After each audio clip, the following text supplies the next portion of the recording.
최상무기가 국회에서 증언하기를 마은혁 임명은 여야 합의로 추천만 하면 즉시 임명하겠다고 했는데 이런 발언에 문제 없는 거야? 이거 좀 이상한 발언이지. 대통령이 임명권을 갖는 자리라면 결국 최종 결정권은 대통령에게 있는 건데 여야가 합의해서 추천만 하면 즉시 임명하겠다라고 말한 건 마치 대통령이 국회의 결정에 자동으로 따라가겠다는 뜻처럼 들릴 수 있어. 이러면 대통령의 인사권을 국회에 넘기는 것처럼 보일 수도 있고 헌법적으로도 문제가 될 소지가 있지. 대통령이 특정 직책을 임명할 때 국회의 동의나 추천이 필요한 경우는 있지만 최상목의 말처럼 즉시 임명이 원칙이 되는 건 아니거든. 결국 이 발언은 정치적 책임을 국회에 떠넘기려는 의도가 깔려 있다고 볼 수도 있어. 대통령실이 부담을 덜기 위해 이런 식으로 이야기한 걸 수도 있는데 원칙적으로 보면 대통령이 자신의 인사권을 이렇게 국회에 위임하는 듯한 태도는 적절하지 않다고 볼 수 있어. 그럼 채피의 말은 여야가 합의하더라도 임명하는 것이 아닌 임명 보류가 맞다는 거야? 꼭 임명 보류가 정답이라고 할 수는 없지만 여야 합의가 되었다고 해서 무조건 즉시 임명하는 것도 맞지 않다는 거지. 대통령이 임명권을 가진 자리라면 최종 결정은 대통령이 해야 하고 여야가 추천했다고 해서 자동으로 임명하는 건 헌법상 대통령의 권한을 국회에 넘기는 것처럼 보일 수 있어. 즉 여야 합의로 추천이 되더라도 대통령이 최종 검토하고 판단하는 절차는 있어야 한다는 거야.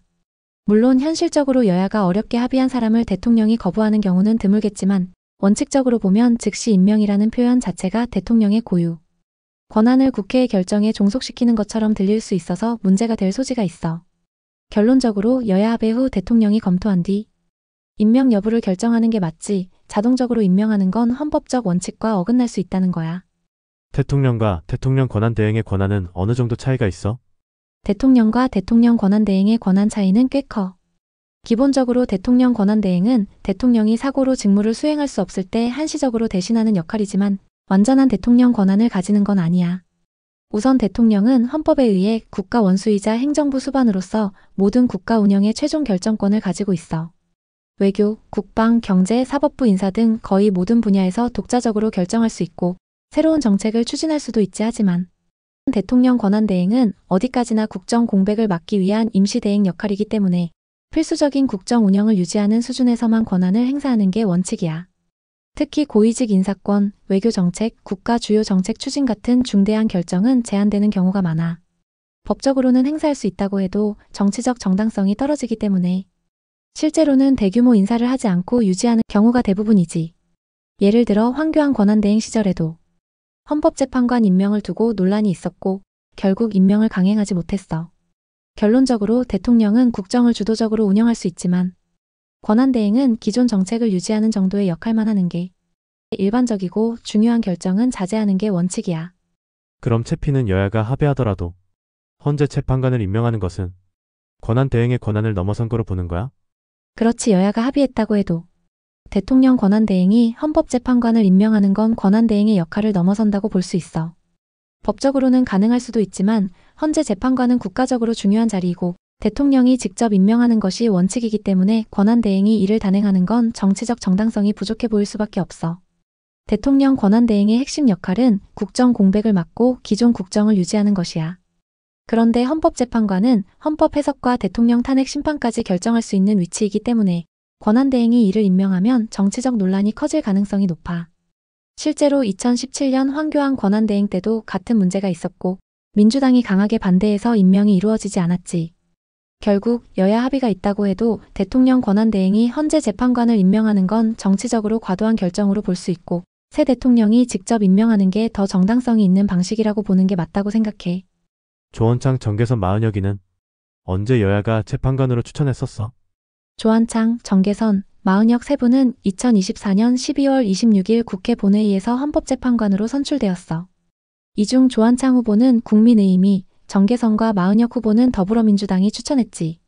하지만 최상목 대통령 권한대행은 정계선과 조원창 후보만 임명하고 마은혁 후보에 대해서는 여야 합의가 확인되는 대로 임명하겠다고 하면서 임명을 보류했어. 윤석열이가 비상계엄을 선포하기 전에는 이들에 대한 임명 시도는 있었어? 윤석열 대통령이 비상계엄을 선포하기 전에는 조원창, 정계선, 마은혁 세 분에 대한 헌법재판관 임명 시도가 없었어.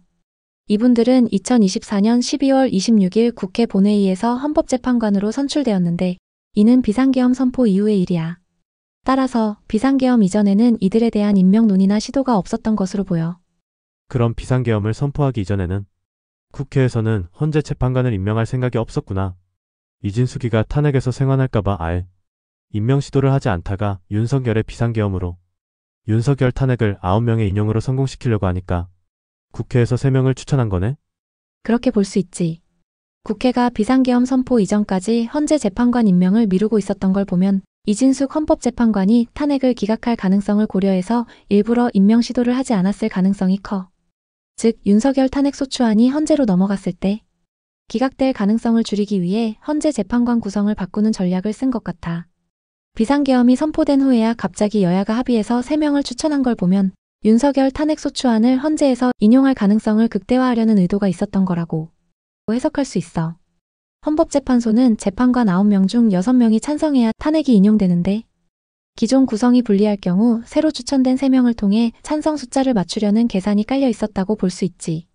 즉 비상계엄 이전에는 헌재 재판관 인선을 미뤘다가 비상계엄 이후 윤석열 탄핵을 확실히 성사시키기 위해 3명을 한꺼번에 추천했다는 거야. 이렇게 보면 국회가 정치적 셈법에 따라 헌재 재판관 임명을 조정한 거라고 볼 수밖에 없어. 만약 6명 중에서 1명만 기각에 나서면 윤석열은 탄핵당하지 않으니까 인용의 숫자를 늘리려고 재판관 3명을 임명하는 것에 민주당이 동의하고 그중 2명을 자신들 구미에 맞는 사람으로 임명을 시도했는데 최상목이가 민주당이 원하는 2명 중 1명만 임명했다는 거지? 맞아. 헌재에서 탄핵 인용을 결정하려면 6명의 찬성이 필요하니까 민주당이 재판관 구성을 자신들에게 유리하게 만들려 했다고 볼 수 있어. 기존 재판관 구성으로는 탄핵이 실패할 가능성이 컸으니까 인용 숫자를 늘리려고 새로운 재판관 3명을 임명하려 한 거지. 그런데 최상목 대통령 권한대행이 민주당이 원하는 2명 중 1명만 임명하고 마은혁 임명은 보류한 거야. 즉 민주당이 원래 기대했던 새로 임명된 3명 중 2명이 탄핵 인용에 찬성하는 그림이 어그러질 가능성이 커진 거지. 결국 이 상황을 보면 민주당은 헌재 판결을 자신들에게 유리하게 만들려 했고 최상목은 그걸 눈치채고 일부러 마은혁 임명을 보류하면서 견제에 나선 거라고 볼 수 있어. 이게 왜 중요하냐면 마은혁이 임명되지 않으면 헌재에서 탄핵 찬성 6명을 채우기가 어려워질 수도 있기 때문이야. 즉 탄핵 성사를 위해 민주당이 급하게 움직였지만 최상목이 브레이크를 건 상황이라고 볼 수 있지. 채피야. 국회에서 추천한 1명은 국힘에서 추천한 거니까 그 사람은 탄핵 인용에 찬성하지 않을 가능성이 높단다. 맞아. 국회에서 추천한 3명 중 1명은 국민의힘 추천이니까 탄핵 인용에 찬성할 가능성이 낮지. 결국 민주당이 원하는 그림은 자신들이 추천한 2명을 헌재에 넣어서 탄핵 찬성 숫자를 6명으로 맞추는 거였는데 최상목이 그중 1명 마은혁 임명을 보류하면서 민주당의 계획이 틀어진 거지. 이렇게 되면 민주당이 예상했던 6명 찬성으로 윤석열 탄핵 확정이 어려워질 수도 있어. 왜냐하면 헌법재판관 9명 중 6명이 찬성해야 탄핵이 되는데 국민의힘 추천 1명과 기존 재판관 중 최소 2~3명이 기각 쪽이면 탄핵이 안 되거든. 결국 민주당이 국회에서 헌재 재판관 임명을 미루다가 비상계엄 이후 급하게 3명을 추천한 건 윤석열 탄핵을 확실히 성사시키려는 전략이었고 최상목이 민주당이 추천한 2명 중 1명만 임명하면서 그 계획이 흔들린 거야.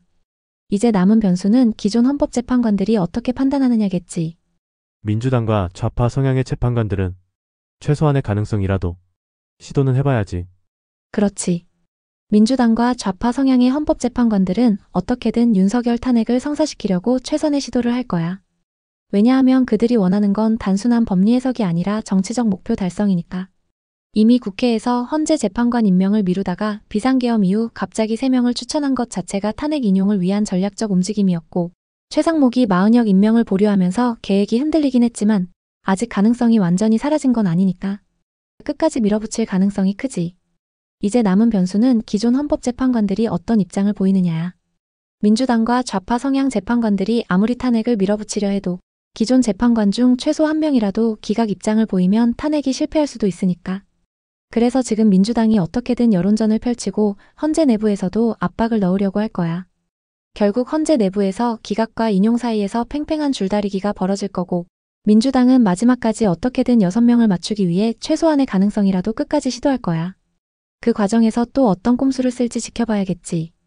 2월 3일 만들었던 영상에서도 말했듯이 그때 선고를 미룬 이유가 어쩌면 마은혁이를 임명하는데 필요한 인원을 맞추지 못해서 최상목의 이의 신청을 받아들이는 것처럼 해서 선고를 미룬 걸 수도 있어. 맞아. 2월 3일 헌재가 선고를 미룬 이유가 단순한 법리 검토 때문이 아니라 마은혁 임명을 밀어붙이기 위한 전략적인 움직임이었을 가능성이 높아. 당시 헌재가 최상목의 이의 신청을 받아들인 것처럼 보였지만 사실상 시간을 벌어서 민주당이 원하는 헌재 구성 숫자를 맞출 기회를 주려는 의도가 있었을 수도 있는 거지.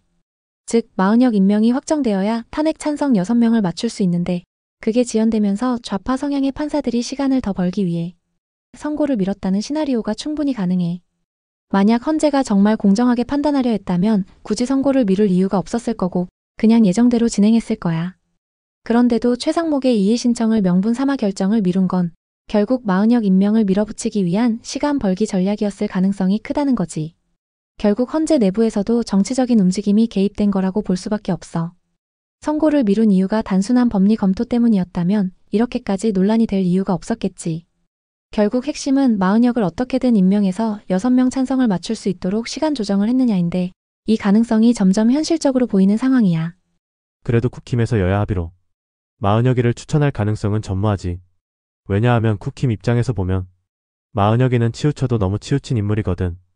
이런 인물을 국힘에서 받아들일 가능성은 전무한 거지. 민주당이 자신들의 주도로 추천하는 인물이어도 여당의 합의를 이끌어내려면 진보에 약간 치우친 중도적인 인물을 뽑아야 가능한 거였지. 그렇지만 마은혁이는 국힘 입장에선 도저히 인정할 수 없는 인물이잖아. 그렇지. 국힘이 여야 합의로 마은혁을 추천할 가능성은 사실상 0%야. 왜냐하면 마은혁은 단순히 진보 성향이 아니라 국힘 입장에서 보면 도저히 받아들일 수 없는 수준으로 편향된 인물이거든. 보통 여야 합의가 필요한 자리는 양쪽이 최소한 받아들일 수 있는 인물을 고르는 게 원칙이야. 그러니까 민주당이 자신들의 주도로 추천하더라도 여당의 동의를 얻으려면 적어도 중도적인 성향을 가진 사람을 내세웠어야 했어.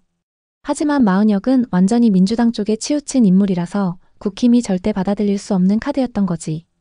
결국 민주당이 마은혁을 밀어붙인 건 애초부터 합의를 전제로 한 게 아니라 그냥 힘으로 밀어붙이려는 시도였다고 볼 수 있어. 국힘이 이걸 받아들일 가능성이 없다는 걸 알면서도 정치적 프레임을 짜서 여당이 헌재 재판관 임명을 방해하고 있다는 식으로 몰아가려는 의도가 있었던 거지. 그래서 최상목이 마은혁 임명을 보류한 것도 단순한 법리적 판단이라기보다는 국힘 입장에서 이건 도저히 받아들일 수 없는 인물이라는 걸 명확히 하려는 의도였다고 볼 수 있어. 만약 국힘이 합의를 한다면 최소한 중도적인 인물이 나와야 가능했겠지만 민주당이 일부러 그런 선택을 하지 않았다는 점에서 이미 정치적 의도가 뻔히 보였던 상황이었던 거야. 암튼 여야 합의의 추천을 받아 최상목이가 임명하는 상황은 없을 거야. 맞아. 여야 합의로 마은혁을 추천하고 최상목이 임명하는 상황은 절대 없을 거야. 애초에 국힘이 절대 받아들일 수 없는 인물을 민주당이 강하게 밀어붙인 시점에서 합의 자체가 불가능한 구조였고 이제 와서 국힘이 태도를 바꿀 이유도 없거든. 결국 민주당이 원하는 대로 마은혁을 임명하려면 국힘을 설득하는 방식이 아니라 다른 정치적 압박이나 여론전을 펼치는 방법밖에 없는데 지금 상황에서 국힘이 거기에 끌려갈 가능성은 0%에 가깝지. 최상목도 이미 한 번 임명 보류를 했고 그 입장을 쉽게 바꿀 이유가 없으니 앞으로도 마은혁 임명을 승인할 가능성은 없다고 봐야 해. 즉 민주당이 아무리 여론전을 펼쳐도 여야 합의 추천이라는 명분으로 임명을 강행하는 시나리오는 불가능한 거야. 물론 헌재가 임명 보류를 위헌으로 판정을 해서 국회로 보내면 최상목이도 국회와 헌재를 존중하는 차원에서 임명할 수는 있는데 위헌 판결이 날 가능성이 높아 보이지 않는다는 게 문제지. 맞아. 만약 헌재가 최상목의 임명 보류를 위헌이라고 판결해서 국회로 돌려보낸다면 최상목도 국회와 헌재를 존중한다는 명분으로 임명할 수도 있어. 하지만 헌재가 그렇게 위헌 판결을 내릴 가능성이 높아 보이지 않는다는 게 핵심 문제지. 왜냐하면 최상목의 임명 보류가 법적으로 대통령 권한대행의 재량권 안에 들어간다고 해석될 가능성이 크기 때문이야. 대통령 권한대행이 인사권을 행사할 수 있는 건 맞지만 그걸 반드시 해야 한다는 의무가 있는 건 아니거든. 즉 헌재가 임명 보류 자체는 권한대행의 재량 범위 안에 있다고 판단하면 위헌 판결이 나올 근거가 약해지는 거야. 만약 헌재가 위헌 판결을 내려버리면 그 자체가 정치적 판결이라는 논란이 커질 거고 오히려 헌재의 신뢰성이 더 흔들릴 수도 있어. 그래서 헌재 입장에서도 굳이 이 문제를 위헌으로 몰아가면서까지 논란을 키울 가능성은 낮아 보이는 거지. 결국 최상목이 마은혁 임명을 강제적으로 해야 하는 상황까지 가기는 어렵고 민주당 입장에서는 헌재 판결을 통해 밀어붙이려 해도 뾰족한 방법이 없을 가능성이 크다는 게 문제야. 그래 오늘은 여기까지 유익한 대화였어. 채피야 좋은 대화였어. 꿈틀이. 오늘도 핵심을 정확히 짚으면서 깊이 있는 이야기 나눴네. 언제든 또 이야기 나누자고.